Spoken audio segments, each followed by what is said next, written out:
Welcome to the Success Starts Within podcast. In this week's episode, we're going to discuss 5 tips that you can use to perform better under pressure. Pressure is everywhere within sports, just like it is within life.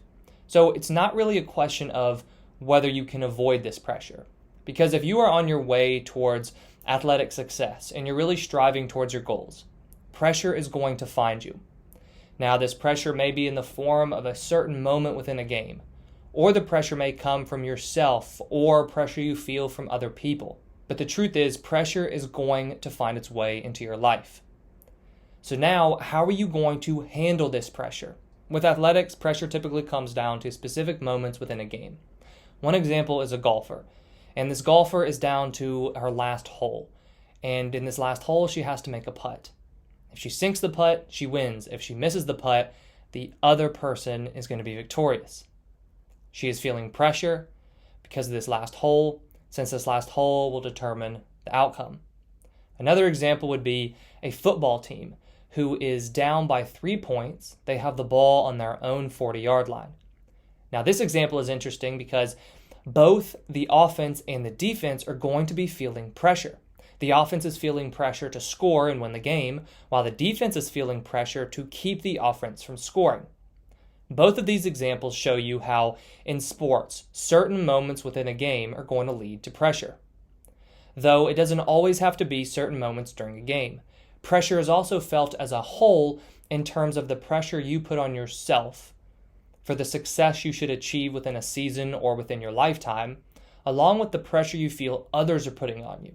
An example would be the pressure you feel from your parents to maybe go play in college, or if you're in college, to go play professionally. So no matter where the pressure is coming from, the question is, how can you handle this pressure so you not only can perform well under pressure, but also succeed and reach the goals that you have within your sport? Tip number 1 is to change the way you view pressure. Pressure is a really interesting thing because if I ask you, what is pressure? What would you say? You're probably going to define something like I said earlier in terms of the examples that I gave. But that is a situation where you feel pressure. What exactly is pressure? We can't define pressure because pressure is made up in our own minds, and what it's made up of are outcome-oriented thoughts that are centered around what may or may not happen in this certain situation. When you feel pressure, it's because you are placing more weight, more importance on this one moment than you are on other moments during a game. Now, the example I gave with a golfer, that putt she's taking, that's not the only one that's leading to the outcome. There were many putts and many other shots she had before that one, but she is feeling that this one shot will determine the outcome. And while of course it will, because it's that shot she's taking in that moment, it's no different than the many she's taken leading up to that point. The same for that example with the football team. The football teams have had many drives on both sides. But it's this one final drive where they're feeling the pressure because they are seeing this last drive as being the one that's going to determine the outcome. In terms of changing the way you view pressure, if you want to handle pressure better and perform better under pressure, just start seeing these pressure-filled moments as any other time during a game.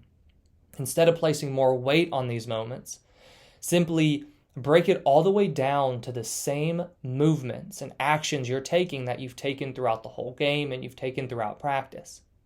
The example with the golfer, the way that she's about to putt is the same that she's done all the way leading up to that hole in that one match, and then also the many matches and practices she's had before.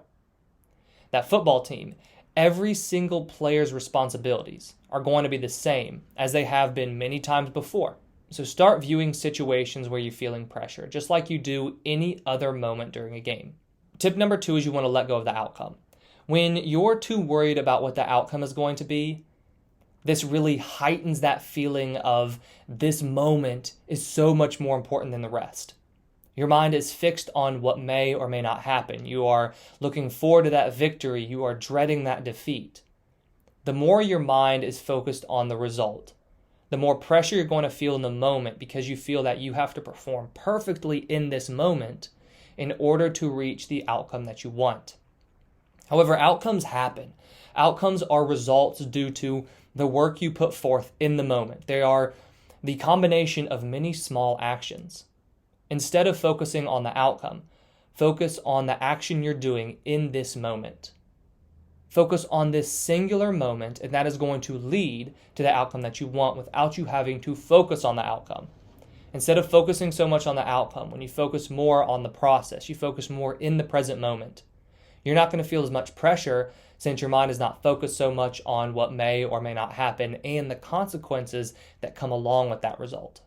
Tip number 3 is where we start to get a little bit more into some tools that you can use in the moment. And this is going to be focusing on your breath.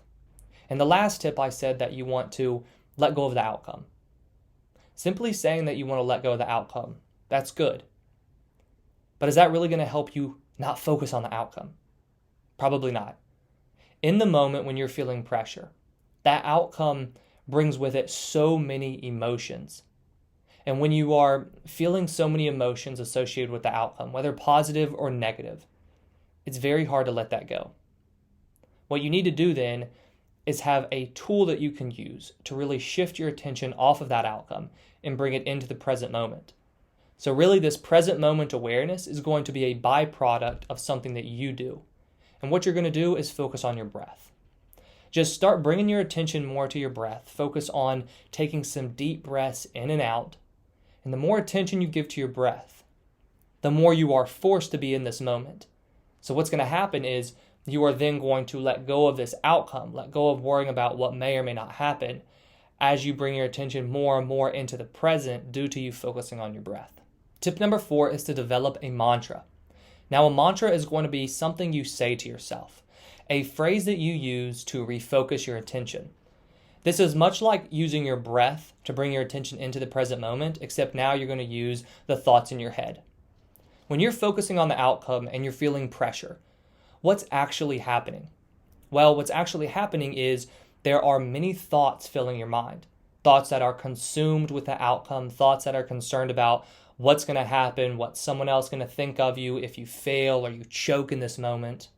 You're also going to be thinking about past times where you've maybe not succeeded in these pressure-filled moments. What you want to do is take control of your thinking whenever you're feeling like you're under pressure. To take control of your thinking, use a statement. Your statement could be relax and enjoy, focus and be present. This is just like any other time during the game. The point of using a mantra is that you're wanting it to refocus your attention, bring yourself into the present moment, and really work to substitute those negative thoughts that you typically have whenever you're feeling a lot of pressure. Tip number 5 is that you want to develop routines for yourself. Whenever you're going to perform your best, it's due to you feeling comfortable. You're comfortable in the actions that you're doing. You're comfortable in your mental state. Maybe you're feeling confident and you're very comfortable in that. Whenever you perform badly, it's because you're uncomfortable. So when you're feeling pressure, you're no longer comfortable. You're now in an uncomfortable situation. And if you don't thrive with that pressure, this is going to lead to you doubting yourself because you're not as comfortable as you normally are whenever you're feeling the most confident. In order to get yourself to where you're always feeling comfortable, you can use routines. A really good example of this is with a hitter in baseball. He has a routine that he uses every single at bat, which starts in the dugout, happens in the on-deck circle, and then finishes with him finally walking up to the plate and stepping into the batter's box. This way, no matter what the game situation is like, he is approaching each at-bat the same. This is going to lead to approaching each at-bat the same in a consistent manner mentally, and then also feeling the same physically. For yourself, think about your sport, think about the times when you feel pressure, and develop routines for yourself in those moments. Now, outside of this, what you can also do is utilize pregame routines and then also practice routines so that you are consistently training and building confidence over the long term. Though in that very specific moment when you're feeling pressure, you want to use a routine to get yourself feeling comfortable. The more comfortable you are, the better you're going to perform under pressure. So use these 5 tips whenever you're feeling pressure, and they're going to help refocus your attention, bring yourself into the present moment, be more comfortable, gain confidence, and ultimately perform better under pressure. Thank you for listening, and I wish you the best of success in all that you do.